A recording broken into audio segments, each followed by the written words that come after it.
네, 안녕하세요. 지구별 여행 사진가 김원석입니다. 네, 오늘 수업은 디자인적 요소를 이용한 간결한 구성에 대해서 공부를 해 보겠습니다. 네, 이 샘플 사진 보시면 아시겠지만 아주 단순하죠. 그러니까 어, 이제 사람의 그림자와 그다음에 소나무의 그림자가 아주 단순한 배경 앞에 그림자를 이루고 있죠. 그러니까 이렇게 구성을 해야 사진이 정말 간결하고 단순하구나. 이렇게 독자들이 생각을 하기 때문에 이 사진의 시선이 오래 머뭅니다.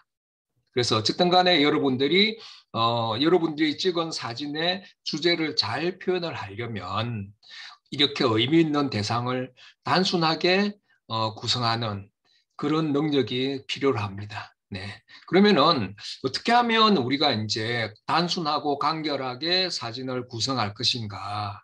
이제 이건 여러 가지 요소가 있는데요. 그 중에서 이제 우리가 일반적으로 어떤 원래 이제 프레임 자체가 단순해야 된다는 걸 아실 거고, 그 다음에 두 번째는 이제 빛과 그림자를 적절하게 이용을 해야 되고요. 또 그 다음에 가능하면 어, 의미 있는 대상 가까이 가는 게 또 중요합니다. 그리고 또 여러 가지 이제 디자인적 요소, 뭐 점, 선, 면, 그 다음에 형태, 뭐 형상, 또 빛과 그림자가 만들어내는 이런 조형적인 요소들, 이런 것도 이용하면 좋고, 그다음에 우리가 대비적인 요소도 많이 있죠. 이런 대비적인 요소를 이용해도 되고, 또 원래 단순한 배경 앞에서 좀 기다렸다가 의미 있는 대상이 등장을 하면 그때 역시 또 간결하게 구성을 해서 셔터를 누르는 그런 방법들이 있을 수 있겠고, 또 이제 카메라 시점도 중요합니다. 예를 들어서 복잡한 도시라든지 마을 같은 걸 촬영할 때는 이 카메라의 시점이 아무래도 그냥 우리 눈높이에서 촬영하는 것보다는 약간 높은 곳에 올라가서 내려다보고 찍으면 훨씬 더 시각적인 질서가 만들어지기 때문에 좀 간결하게 느껴집니다. 근데 이 사진을 보시면 이 위에 있는 이 요소들 중에서 상당히 많은 것이 서로 겹치죠. 기본적으로 이건 이제 그 동대문 디자인 플라자 그쪽에서 늦은 오후 시간에 찍은 사진인데요. 아마 그때 같이 촬영하신 분들도 계실 겁니다. 그죠? 그래서 이건 왜 사진이 좋냐면 일단 배경이 단순하죠. 그죠? 배경이 단순하고 그다음에 또 이 빛이 만들어내는 이 긴 그림자. 그죠? 그러니까 예를 들어서 빛과 그림자가 아주 조화를 이루고 있죠. 이 벽면 쪽에는 부드러운 그런 빛이 스며들어서 아주 따뜻하게 빛나고 있고, 그 다음에 또 역시 이제 부드러운 그림자가 있기 때문에 아주 편안해 보이죠. 그래서 또 이렇게 이제 형성된 장면을 멀리서 당겨 짓지 않고 최대한 가까이 다가가서 가까이 다가갔죠. 가까이 다가가서 화면을 가득 채워서 구성을 했습니다. 그러니까 여기서는 또 이런 이제 디자인적인 요소, 이 디자인적인 요소를 하면 우리가 이 프레임 안에 선이 있으면 그 선을 따라 시선이 이동하는 그런 걸 이야기를 하거든요. 여기서 보시면 이 긴 그림자가 만들어내는 이 선들이 하나의 지시적인 기능을 한다는 얘기죠.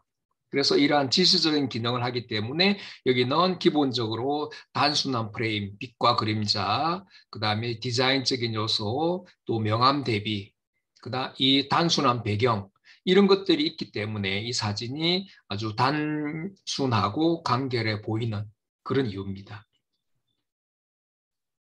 자, 이 사진도 한번 보십시오. 이 사진도 우리가 이제 흔히 말하는 그 사진은 뺄셈이라고 얘기하잖아요. 그래서 저도 늘 생각을 합니다. 사진을 찍을 때 어떻게 하면 단순하고 간결하게 찍을까?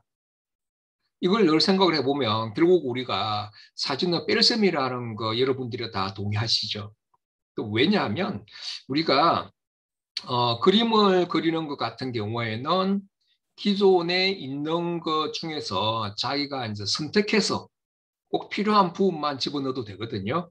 예를 들어서 이제 이 사진은 어떻게 보면 있는 이 현실 세계에 있는 이런 대상을 이제 가지고 찍기 때문에 어떻게 우리가 손으로 뺄 수가 없습니다. 이걸 드러내고 뺄 수는 없거든요.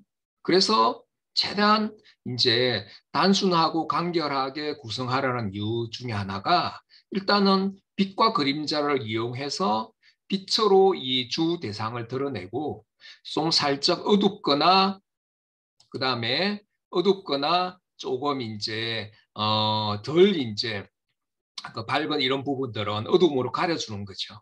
네, 이렇게 하면 조금 더 사진이 단순해지게 되고 이 내가 드러내고자 하는 이 주 대상, 그러니까 이 주 대상을 통해서 내가 이 주제를 표현하는 거거든요. 이게 비교적 잘 드러납니다. 그래서 여러분들은 항상 사진을 찍을 때는 이 의미 있는 대상을 가지고 간결하게 프레이밍을 하시라. 그래야 주 대상이 잘 늘어난다. 이런 이야기입니다. 그래서 여러분들이 항상 사진을 찍을 때, 사진을 뺄셈이다. 꼭 필요한 주 대상만 남기고 나머지 부분은 과감하게 빼내야 되겠다. 이렇게 여러분들이 생각을 하시고 하면 사진이 훨씬 더 좋아집니다.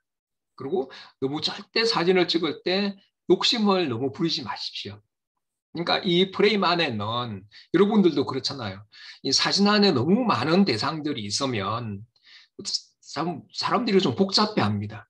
복잡해하고 또 잘 보게 되지 않거든요. 그러니까 많아도 주 대상을 중심으로 해서 한두 개 정도 보조 피사체와 배경 그 정도만 있으면 충분하거든요. 그래서 항상 여러분들이 일단 배경도 단순해야 되고 그걸 그 단순한 배경 앞에 들어서 있는 그런 주 피사체도 단순하게 되고 그다음에 주변에 복잡한 것들이 일단 없어야 된다는 이야기죠. 그래서 주변에 복잡한 것들을 다 빼내고 구성을 하시라 이런 이야기를 드리고요. 자, 이제 그래서 우리가 이 프레이밍을 잘하는 그런 팁들이 몇 가지가 있는데요. 기존에 여러분들도 알고 계실 거예요. 그죠? 그러니까 여기서 찍고자 하는 주 대상 자체는 이 서울역 옥상 정원에 있는 이 카페입니다. 이 카페의 매직아워 시점에 찍은 사진인데요. 뭐 지난 여름에 찍은 사진인데 이때도 여기서 이제 사진을 찍어 보면 내가 전달하고자 하는 주제, 그러니까 이 서울역 옥상 정원에 있는 아주 멋있는 카페, 이 풍경이 주제거든요. 그러니까 이 주제를 잘 드러내기 위해서는 매직아워 시간에 사진을 촬영을 하면 이 하늘 부분은 거의 회색으로 빛나기 때문에 잘 드러나지 않죠. 그래서 내가 드러내고자 하는 주 대상이 되는 이 그 카페 건물 이게 이제 주 대상이 되는 거죠.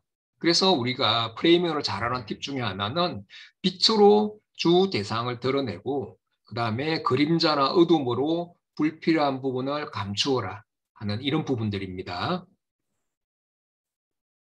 자, 이제 그래서 우리가 빛과 어둠을 이용해서 간결하게 구성을 하려면 주로 이제 가능하면 새벽에 촬영을 나가는 게 좋습니다. 특히 이제 여행지, 좀 관광지 같은 경우에는 저녁이면 사람들이 아주 많거든요. 특히 이제 저녁 매지가 아웃 시간에 사진 찍는 게 좋긴 한데 저녁에는 사람들이 많습니다. 그러니까 얼마 전에 이제 개동길 안국동에 있는 개동길을 촬영을 다녀왔는데요. 그 촬영을 나가 보니까 저녁 한 7시 조금 넘어서 이제 매직아웃가 시작되는데 그때만 해도 사람들이 굉장히 많아요, 아주. 그래서 사람들이 많기 때문에 단순하고 간결하게 구성하기가 힘들었는데 가능하다 그러면 이제 조금 그 아침에 해가 뜨기 전에 특히 새벽 매직아웃 때 촬영을 하면 사람들이 훨씬 적기 때문에 단순한 구성이 가능합니다. 그죠? 그러니까 길거리에 사람이 많으면 굉장히 복잡하기 때문에 가능하면 새벽이나 아침 매직아웃 시간에 집중적으로 촬영하시는 게 좋겠다. 이런 말씀을 드립니다. 자, 이것도 역시 이제 중국에 있는 저기 중국 저기 서북쪽에 있는 이제 카슈카르 지역에서 이제 촬영한 사진인데요. 이 카슈카르에 있는 이런 이제 구시가지 이걸 촬영하기 위해서 거의 한 새벽 4시 정도에 촬영을 나갔습니다. 그러니까 새벽 4시에 촬영을 나가니까 여러분들이 이거 보다시피 매직 아워라는 거 알 수 있죠. 하늘 아직 파랗고 그다음에 아직 이런 이제 그 청진사라가 그래서 이슬람교 사원이거든요. 이 이슬람교 사원들은 인공 조명이 지금 비추고 있죠. 비추고 있고 그리고 여기 보시면 자세히 보시면 이 이제 사원을 청소하는 이 광장을 청소하는 사람도 보이고 또 몇몇 사람들이 여기 좀 왔다 갔다 하죠. 그리고 같이 갔던 이 한 사람은 여기서 또 사진을 찍고 있고 그래서 저녁 시간을 가면 이 광장과 이런 길거리, 구석가지 길거리에 사람들이 굉장히 많습니다. 그래서 사람들이 너무 많기 때문에 복잡하게 되고, 그래서 가능하면 이런 이제 복잡한 여행지나 관광지 촬영을 할 때는 이런 새벽, 매직아웃 때 촬영을 하면 아주 좋다.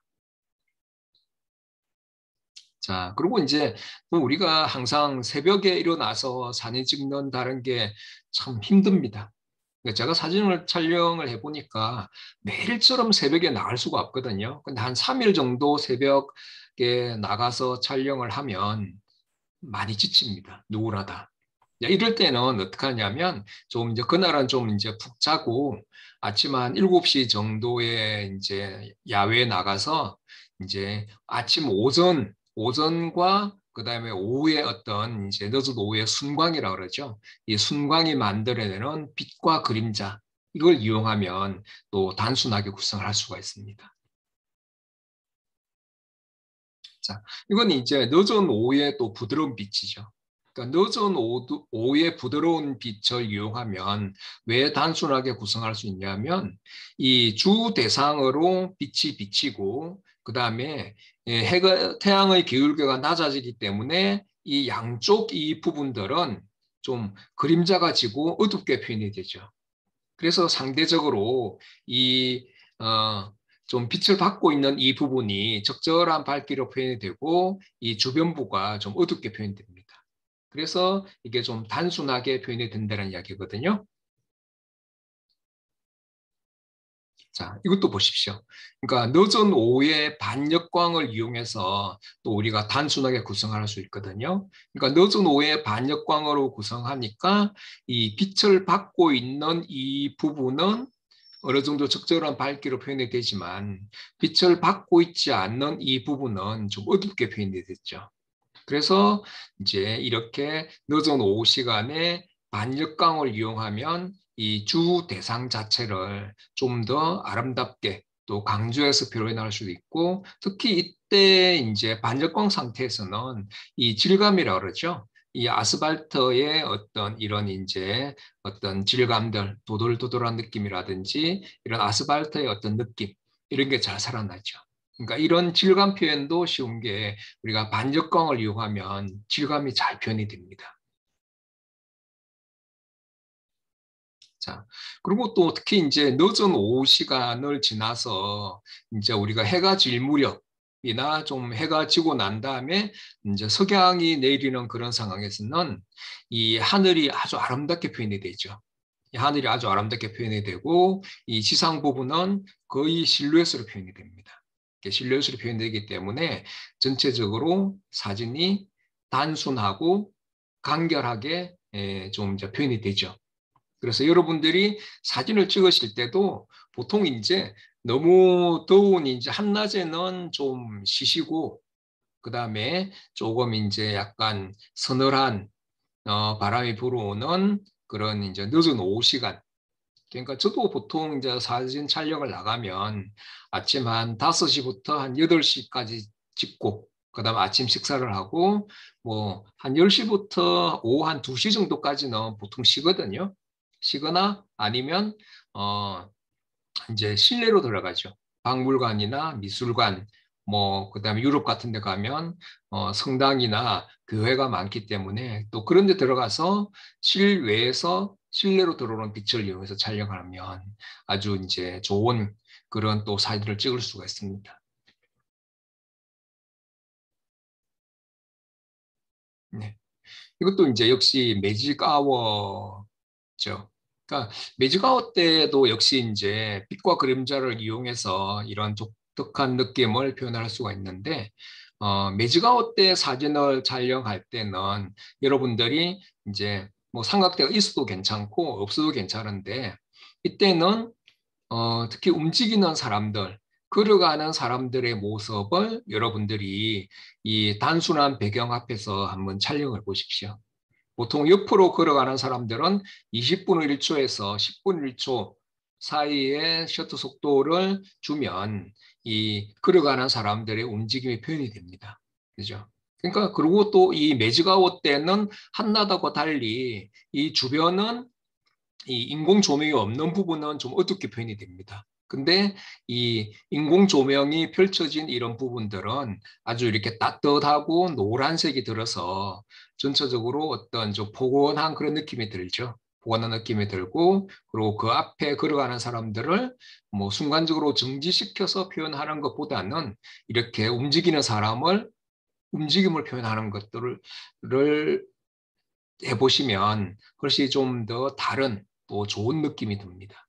그래서 여러분들이 시간이 되시면 안국동 거기 개동길에 한번 가보십시오. 그리고 개동길에 이제 쭉 한번 그 저녁 시간에 쭉 걸어서 위로 쭉 올라가 보시면 거기에 서희 갤러리라고 있거든요. 그 서희 갤러리에서 이완교 선생님의 기운 생동이라는 그 전시회를 하고 있습니다.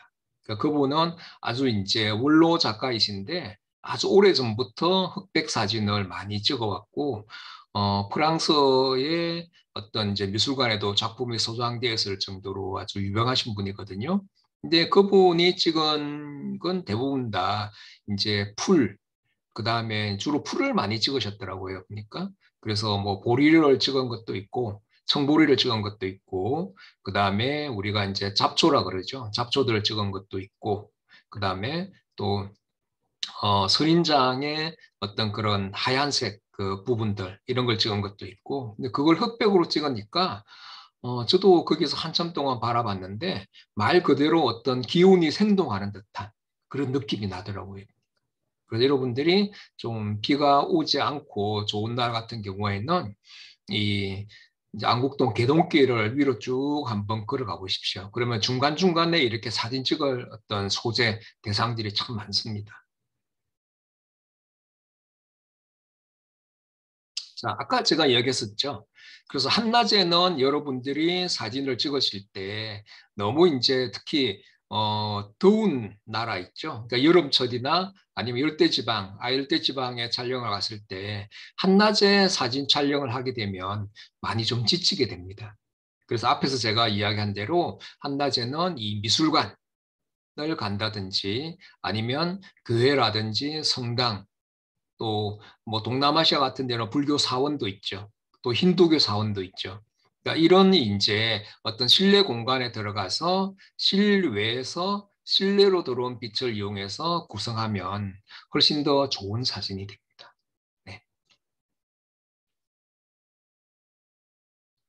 자, 그리고 또 이제 제가 보여드리는 사진들은 대부분 다 의미 있는 대상, 주 대상을 중심으로 해서 아주 간결하고 단순하게 구성했다는 걸 알 수 있으시죠.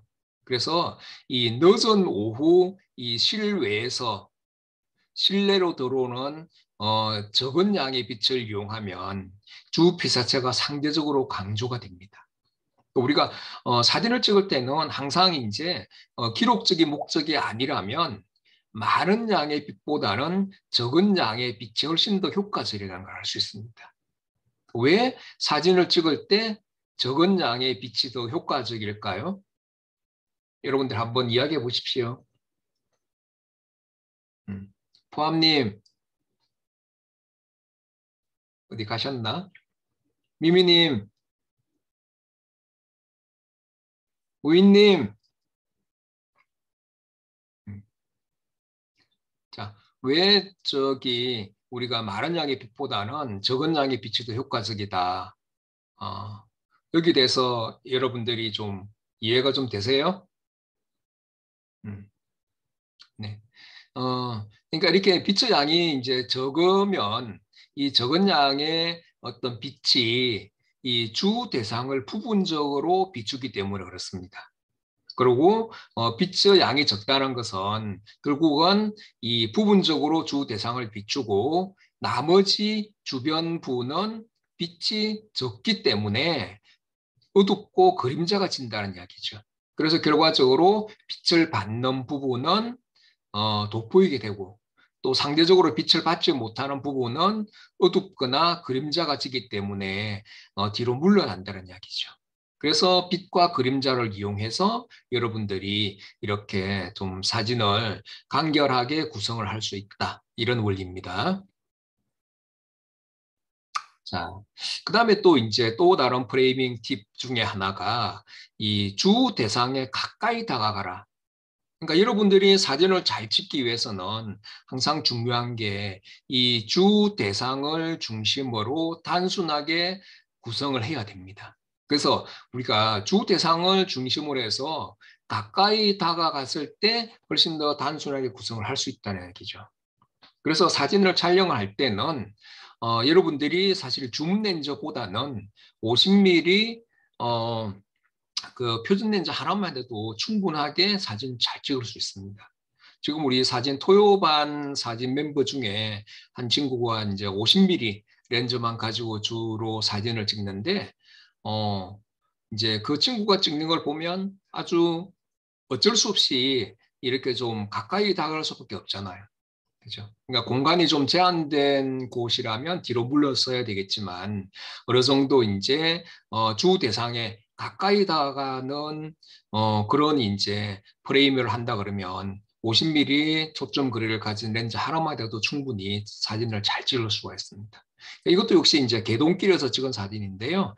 이 한 5년 정도 전에 물풀의 나무 사진관에서 이런 이제 그 개동길에 있는 그 가게, 뭐 식당, 뭐 이런 상점 이런 데 이제 대표님들을 대상으로 해서 크게 사진을 찍었고 그다음에 프린트를 해서 그 가게 옆이나 앞에 이렇게 붙여두었습니다. 그게 벌써 이제 5년이라는 시간이 지난 거죠. 5년 시간이 지났고 또 그 가게 앞에 이쪽에 이제 옛날에 쓰던 그런 뭐 옛날 전화기 이런 것도 같이 배치를 해놔가지고 아주 좀 사진 찍기 좋은 이런 곳입니다.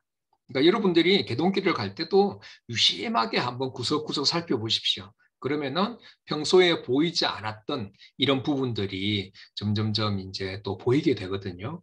그래서 여러분들이 그런 데 가서 이제 의미 있는 부분들은 사실 그 5년 전에 이 대표님을 찍은 이 사진이 굉장히 의미가 있는 거죠. 실제로 이 가게에서 이분은 지금도 장사를 하고 계세요. 장사를 하고 있기 때문에 떡볶이집을 하고 계시더라고요. 근데 이제 이 떡볶이를 이제 그 장사를 하고 있는데 그래서 제가 며칠 전에 갔을 때도 이 배경으로 해서 또 그분의 얼굴까지 같이 넣어서 한번 또 찍었습니다. 그런 게 좀 의미가 있거든요. 그리고 여기서도 보면 이 오래된 이제 옛날 그 공중전화기 있죠. 이것도 의미가 있습니다. 그러니까 왜 의미가 있냐면 결국은 사진은 시간의 결과물이잖아요. 그래서 필연적으로 시간을 통해서 사진이 찍혀지게 되고 또 이러한 시간성을 표현할 수 있는 사진이 훨씬 더 좋은 사진이거든요. 그래서 여러분들이 단순하게 길거리를 걸어가면서도 가능하면 이렇게 이제 시간성을 가지고 있는 오래된 시간을 품고 있는 이런 대상들을 한번 찾아보십시오. 그러면은 여러분들이 조금 더 의미 있는 사진을 찍을 수가 있습니다. 자, 그다음 이것도 마찬가지로 이제 개동길에서 찍은 사진인데요. 늦은 오후 시간에 빛이 참 좋죠. 이게 빛이 참 좋기 때문에 제가 이제 이 사진을 찍을 때 먼저 허락을 구했습니다. 뭐 사진 좀 찍어도 될까요? 하고 물어보니까 그냥 고개 끄덕끄덕 하더라고요. 그러니까. 그래서 이제 이렇게 좀 늦은 오후 시간에 이런 자연스러운 산책을 나온 이 사람들의 모습이 좋아서 그냥 사진을 찍었습니다. 그러니까 여러분들이 이런 개동길을 촬영을 갈 때 좀 비교 단순한 배경이죠. 이 단순한 배경에 의미 있는 대상들이 있으면 여러분들이 특히 사람일 경우에는 먼저 허락을 구하십시오. 사진 좀 찍어도 될까요? 하면 웬만한 사람들은 다 그냥 찍으세요 하더라고요, 보니까. 그리고 또 어떤 친구들은 또 모델까지도 해줘요. 그러니까 앞으로 한번 걸어가 주세요 하면 또 걸어가 주기도 하고. 그래서 여러분들이 꼭 찍고 싶으면 그냥 허락을 구하고 또 적극적으로 한번 이제 임하는 것도 좋은 방법 중에 하나입니다. 자, 그다음에 또 이제 오늘 배우는 핵심적인 내용 중에 하나가 이 프레임을 디자인하라고 그랬죠. 디자인. 이 디자인이라는 말은 이제 우리가 말 그대로 뭐 포스터를 디자인하거나 그다음에 또 이제 뭐 책 표지를 디자인한다 그러죠. 이런 디자인한다는 것 자체는 결국은 어 선이라든지 그다음에 선, 면, 그다음에 형태, 뭐 형상 또 빛과 그림자, 소위 명암이라고 그러죠. 이제 이런 걸 가지고 일정한 시각적인 질서를 만들어내는 것을 사진을 디자인한다 그럽니다. 그래서 여러분들이 디자인이 잘 된 그런 이제 광고물이나 책 표지라든지 포스터 이런 걸 보면 시선이 확 집중이 되죠. 그죠? 포함님 그렇죠? 그죠? 디자인이 잘 된 우리가 광고물이나 책 표지, 포스터 같은 거 보면 시선을 이제 우리가 눈길이 가게 되잖아요. 그죠? 네. 그래서 여러분들이 이제 사진을 찍을 때도 항상 이렇게 좀 이제 디자인적으로 구성하는 것도 중요하죠. 여기는 용마랜드라는 곳인데요. 용마랜드에 촬영을 가보니까 그게 이제 과거에는 1980년대 때는 아주 놀이동산으로, 놀이공원으로 인기가 많았던 곳인데, 너무 이제 무리하게 사업을 확정을 해가지고, 이제 부도가 나고 어떤 놀이공원은 폐쇄가 됐거든요. 근데 이제 거기 있는 놀이공원들을 다 철거를 하지 않고 그대로 두었더라고요. 그래서 지금은 이제 사진 촬영 장소로 이제 대여를 하고, 또 입장료를 내면 자유롭게 사진도 찍을 수 있는 그런 공간입니다. 근데 여기도 역시 이제 한쪽 뒤쪽 숲속으로 가보니까 이렇게 이제 버려진 이런 인형들이 많이 있었거든요. 그래서 이제 우리 사진가들은 이렇게 좀 숲속에 방치되어 있고 버려진 이런 대상들에 좀 눈길을 주는 것도 좀 필요합니다. 한때 이 친구들이 얼마나 많은 사랑을 받았겠어요. 그죠? 근데 지금은 이렇게 거의 뭐 잡초 더미 위에 또 방치되어 있잖아요. 버려져 있잖아요.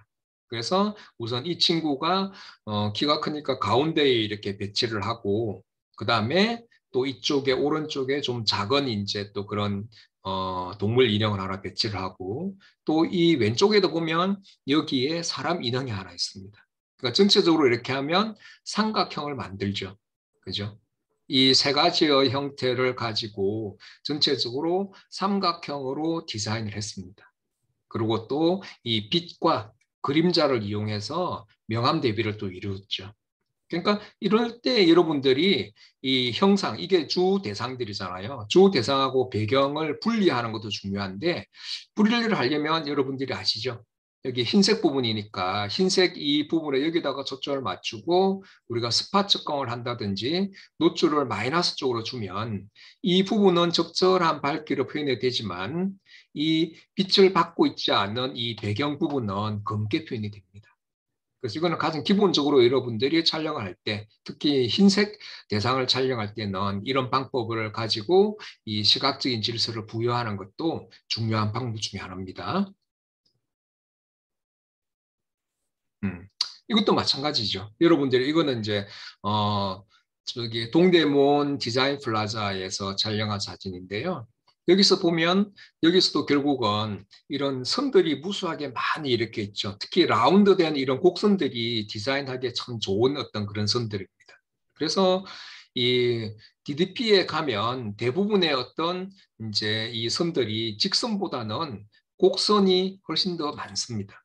그래서 여러분들이 이런 이제 이 기본적으로 이런 디자인이 잘 되어 있는 이런 부분들을 이용을 하고 그다음에 여기서 앉아서 어떤 이제 뭐 광고물을 읽고 있는 이 여자분을 찍었는데 그러니까 이런 라인들도 굉장히 잘 살아있죠. 확실히 곡선들이 훨씬 더 부드럽게 또 보입니다.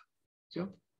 그래서 이 프레임 안에서 어떤 점이 있고, 그다음 선이 있고, 형태가 있고, 또 형체가 있고, 또 대비적인 요소 등이 있으면은 이제 이런 걸 가지고 프레임 안에 어떤 시각적인 질서를 만들어라. 이게 결국은 사진을 디자인하라는 그런 이야기입니다. 사진을 디자인하라는 이야기. 그죠? 그러니까 이렇게 여기서 보면 또 3분을 구성을 했다는 것도 알 수 있죠. 이렇게 선을 그어보면. 그죠? 그래서 여러분들이 이렇게 좋은 배경들이 있고, 그 다음에 이 대상이 있으면 적극적으로 한번 찍어 보십시오. 그죠? 자, 그 다음에 또 여러분들이 사진을 디자인할 때 우리가 가장 쉽게 쓸 수 있고 가장 많이 쓰이는 요소 중에 하나가 선입니다. 선. 이 선 자체는 하나의 어떤 지시의 기능을 한다는 걸 알 수 있죠. 그러니까 우리가 자동차를 운전하고 할 때 아니면 걸어갈 때 이 뭐 이렇게 선이 있으면 그 선을 따라서 시선이 움직이잖아요. 그래서 이 선은 지시의 기능을 가지고 있기 때문에 프레임 안에 선이 있으면 선을 많이 이용하라는 이야기죠. 자, 보십시오. 여기서 이 친구도 마찬가지로 여기서 나오는 이 이제 흑백의 만들어내는 선이 있죠. 그러니까 이 흑과 백, 그 경계선을 만드는 이런 이제 선이 쭉 이렇게 따라오죠.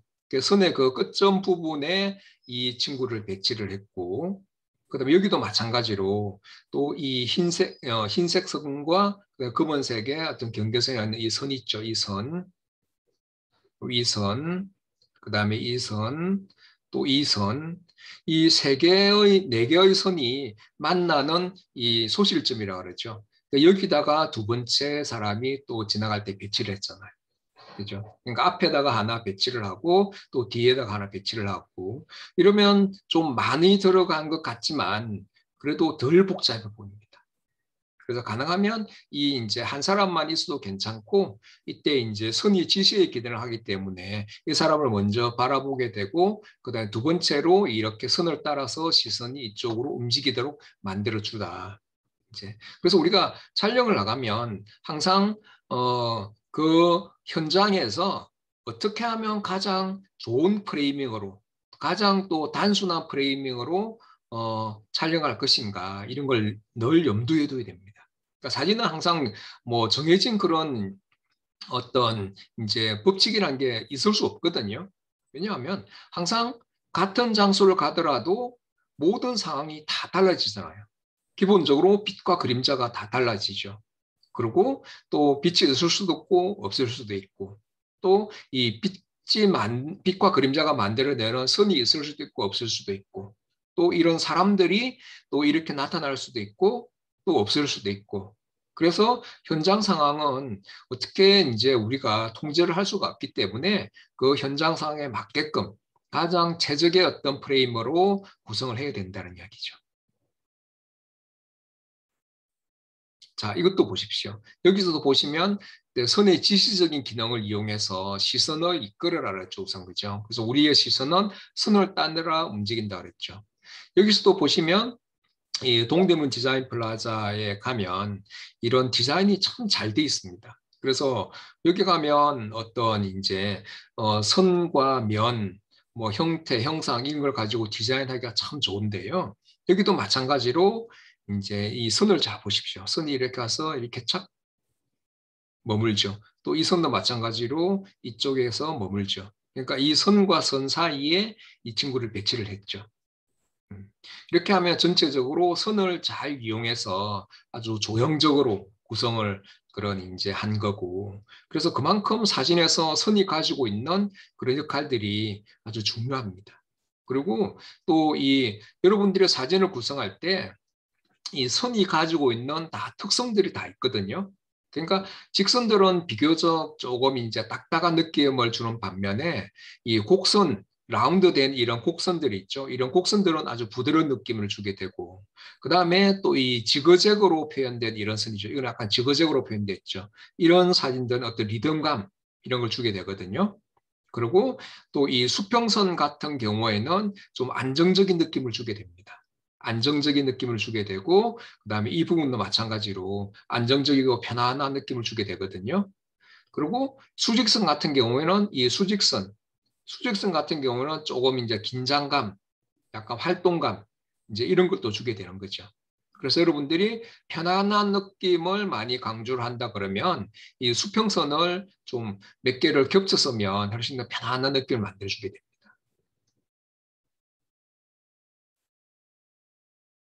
자, 그 다음에 이제 또 대비적인 요소를 이용하라 그랬죠. 우리가 단순하게 구성할 때, 그 다음에 또 시선을 이끌게끔 구성을 할 때는 이 대비적인 요소가 많을수록 시선이 강하게 집중이 됩니다.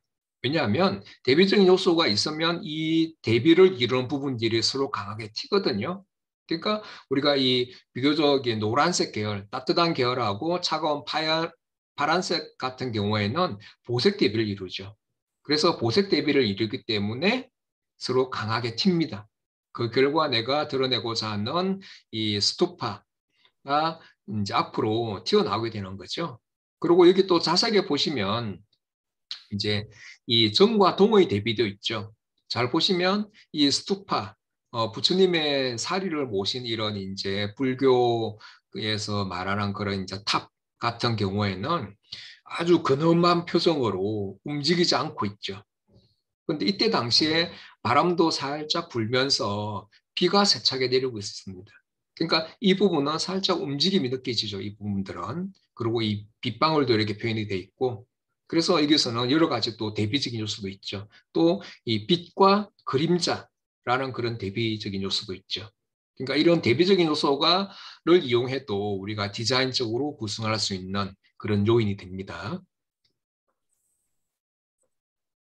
자, 이 사진도 보십시오. 그죠? 흔히 이제 우리가 뭐 경매장이나 또 수산물 도매 시장 같은 데 가면 이런 장면을 우리가 많이 찾아볼 수 있는데, 여기서도 이제 대비적인 요소죠. 그죠? 이렇게 많은 우리가 무리 속에 포함되어 있다는 그런 이제 하나의 어떤 그 대비, 그 다음에 그 무리 속에서 떨어져 나와 있는 그런 이제 홀로라는 대비, 그죠? 그리고 방향성 자체가 이게 이제 선의 눈이 이쪽으로 방향을 향하고 있으니까 나도 이 무리에 끼고 싶다. 이런 게 이제 또 되는 거죠. 네. 음. 그리고 이제 실제 여러분들이 대비적인 요소를 활용을 해 보면 이 대비적인 요소가 종류가 엄청 많습니다. 그러니까 우리가 흔히 말하는 그냥 명암 대비, 보색 대비 이것뿐만 아니라 우리가 크기의 대비도 있죠. 크다, 작다. 그죠? 그 다음에 또 느낌의 대비될 수 있겠죠. 아주 차갑다, 따뜻하다. 그 다음에, 그 다음에 시원하다, 덥다. 이런 것도 되겠죠. 그 다음에 또 이제, 나이가 많다, 적다. 그죠? 또, 그 다음에 뭐, 남성, 여성. 이것도 대비가 되죠. 그 다음에 우리가 또 심리적인 대비까지 하면 뭐 우리가 메모를 해보면 좀 잘하는 사람들은 한 100가지 이상으로 여러분들이 생각할 수 있을 겁니다. 그러니까 우리가 이제 사진을 찍을 때 저도 항상 생각할 때 이 대비적인 요소까지 생각을 하면 훨씬 더 좋은 사진을 또 찍을 수 있다는 이야기죠. 그래서 항상 메인을 이제 그 생각을 하면서 많다, 적다 이런 것도 생각하시고 또 흑과 백, 그다음에 보색 대비, 뭐 사람과의 관계, 또 이제 이런 여러 가지 대비적인 요소를 이용하면 할수록 사진이 더 강하게 튀기 때문에 그런 것도 여러분들이 적극적으로 한번 활용을 해보십시오. 음, 여기도 많이 나와 있죠, 그죠? 여기서는 대표적으로 어떤 대비를 활용을 했을까요? 여러분들이 이 사진을 보고 어떤 대비적인 요소가 있을까 한번 생각을 명암 해보죠. 대비죠, 뭐. 네? 명암 대비. 그렇죠. 명암 대비도 있고, 그 다음에 또, 또 한번 생각해 보십시오. 명암 대비는 당연히 있고, 그 다음에 또 한번 약간 좀 우리가 어떤 뭐라 그럴까요? 이거는 이제 뭐 여러 가지 대비가 있습니다. 형태의 대비도 뼈 있죠. 대비가 그거고요. 그죠? 형태 대비. 네. 이 사각형이잖아요. 그죠? 사각형. 어, 예, 사각형이고 이거는 약간 라운드된 어, 예, 곡선이잖아요. 그죠? 이것도 사각형이고 그다음에 이거 또 라운드된 이 대비. 그 다음에 또 이제 여기 서 있는 친구는 사람이고 어떤 생명체고 또 생명체와 그 다음에 이 부분들은 또 이제 그 무생물이잖아요. 그렇죠? 그런 이제 생명과 무생물의 어떤 그런 대비도 되고 또 그 다음에 이제 뭐 역시 또 빛과 그림자 이 부분이 빛이 굉장히 밝죠. 빛과 그 다음에 어둠, 뒷모습의 어둠, 그렇죠? 이런 빛과 어둠, 또 그 다음에 또 이 빛과 그림자, 또 그림자 이런 대비도 되겠죠. 그 다음에 성도 마찬가지로 여기서 뭐 검은색 어떤 이제 선, 그 다음에 흰색, 회색 선, 뭐 이런 것도 대비도 될 수 있고, 그죠? 자, 그 다음에 또 여러분들이 우리가 이제 사진을 간결하게 찍는 그런 이제 팁 중에 하나가 이 형상과 배경을 분리하라. 이런 이야기를 많이 하거든요. 그러니까 이 형상과 배경을 분리하라고 했을 때 어떻게 분리를 할 거냐. 그 다음에 이 형상이란 건 도대체 뭐냐. 그러니까 이 형상이란 말, 여기서 이제 형상이란 말은 여러분들이 드러내고자 하는 그 주제를 함축하고 있는 부분이 이 형상입니다. 그러니까 주 대상이란 이야기죠. 우리가 주제를 표현할 때 항상 이 주 대상, 주요 대상을 가지고 여러분들이 주제를 표현을 하거든요. 근데 이 주제를 함축하고 있는 주요 대상 자체가 배경에 묻혀버리거나 또 아니면 이게 이제 배경과 분리가 되지 않으면 우리가 도대체 뭘 찍은 거야? 이 사진의 주제가 뭐야? 라는 그런 이제 의문이 들게 되거든요. 그래서 항상 여러분들이 주제 작업을 할 때는 이 여러분들이 더 늘어내고자 하는 이런 이제 주제를 품고 있는 이 주 대상, 주 형상을 어떻게 이게 분리할 것인가 이런 걸 늘 고민을 해 보십시오. 그죠? 그래서 여러분들이 기존에 또 잘 하시는 분들도 많으실 거예요. 그러니까 여기서는 빛과 그림자를 통해서 단순화시켰죠. 그죠? 이쪽에 살짝 이제 문이 열려 있으니까 이쪽으로 빛이 들어오죠. 빛이 들어오고 빛이 들어오는 그 부분에 옆에도 문이 있으니까 들어오는 그 부분에 주 대상이 이제 여기다가 서 있고 그다음에 이 부분은 빛이 비치지 않은 부분이니까 이 부분은 어둡게 표현이 됐죠. 그러니까 소위 말하는 명암 대비를 가지고 이 형상 자체와 이 배경을 이제 분리를 했죠. 만약에 이제 이 어두운 배경이 아니라 이 부분도 배경이 밝다. 이러면은 상대적으로 이 친구는 그렇게 드러나지는 않겠죠. 그래서 이런 것도 여러분들이 한번 생각을 해 보시고요. 그리고 이제 특히 포함님이 또그 지금 작업하시고 계신 부분도 항상 배경이 먼저 드러나면 안 됩니다. 그죠? 주 대상이 먼저 드러나야 되고 배경은 뒤로 묻혀야 되거든요.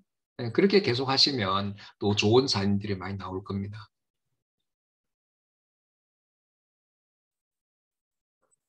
자, 이제 우리가 전시장 같은 데 갔을 때도 여러분들이 전시장에서 사진 찍는 것도 얼마든지 할 수 있거든요. 그러니까 전시장에 가서 사진을 찍어도 괜찮습니다. 뭐 이걸 찍었다고 해서 누가 뭐라 그러거나 뭐 그러지는 않거든요. 근데 다만 이제 조용히 이제 감상하면서 이렇게 사진을 찍는 것도 중요하고 저도 전시장을 가면 이렇게 이제 가만히 사진을 감상하고 보는 사람들을 뒤에서 지켜보면서 이제 이 결정적인 순간을 담아라 이야기를 많이 하거든요.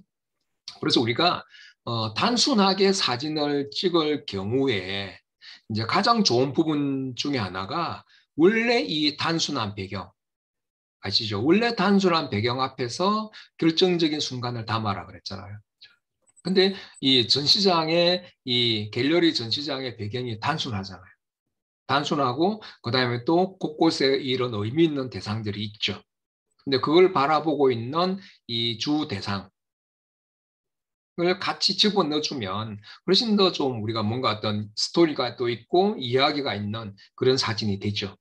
그리고 그냥 얌전하게 이렇게 바라보는 그런 장면도 또 필요하겠지만 하여튼 왜 그랬는지 이때 이 친구가 갑자기 이렇게 뭔가 좀 움직이면서 이렇게 포즈를 또 취하더라고요. 그러니까 살짝. 그리고 또 실내니까 당연히 셔터 속도가 한 50분의 1초 정도밖에 안 됐으니까 살짝 이 손이 좀 움직인다는 느낌이 나죠. 그죠? 이렇게 해서 여러분들이 좀 찍고 이러면은 전시장에서도 아주 좋은 사진이 됩니다. 그래서 여러분들이 전시장에 이제 인사동에 요즘에 전시를 많이 하는데 이 전시장 가서 구경을 하실 때도 또 이렇게도 한번 찍어 보십시오. 뭐 사진을 얼마든지 또 찍을 수가 있으니까. 자, 이것도 보십시오. 우리가 항상 여러분들이 사진을 찍을 때 이 좋은 배경, 그러니까 좋은 배경이라고 하면 일반적으로 단순한 배경을 말합니다. 그죠? 이러한 단순한 배경을 만나면 여러분들이 그냥 한두 컷만 찍고 그 자리를 떠나면 여러분들만 손해입니다. 그죠? 여기서 이 스키장, 캐나다 밴쿠버 야외에 있는 그런 이제 아주 넓은 그런 스키장에서 촬영한 사진인데요. 처음에 이 배경이 참 좋았습니다. 한, 겨울철에 오전 이제 11시 정도 경에 했던 빛인데 이런 이제 이 커다란 침엽수림 위에서 그 사이사이로 이게 빛이 들어오는 그런 이제 어떤 상황이었거든요. 그리고 이 아랫부분은 이제 스키어들이 거의 이제 착지하는 여기서 이제 어떤 속도를 줄여서 정지해서 다시 이제 리프트 쪽으로 나가는 그런 곳이고요. 그러니까 저는 이제 이때 좀 약간 멀리서 200mm 망원 렌즈로 이 부분을 당겨서 찍었습니다. 그냥 가까이 다가갈 수가 없기 때문에. 그래서 이제 여기서 다양하게 사진을 찍었는데 거의 1시간 가까이 이 사진을 찍었거든요. 그래서 처음에는 한 사람, 뭐 그다음에 두 사람, 또 세 사람.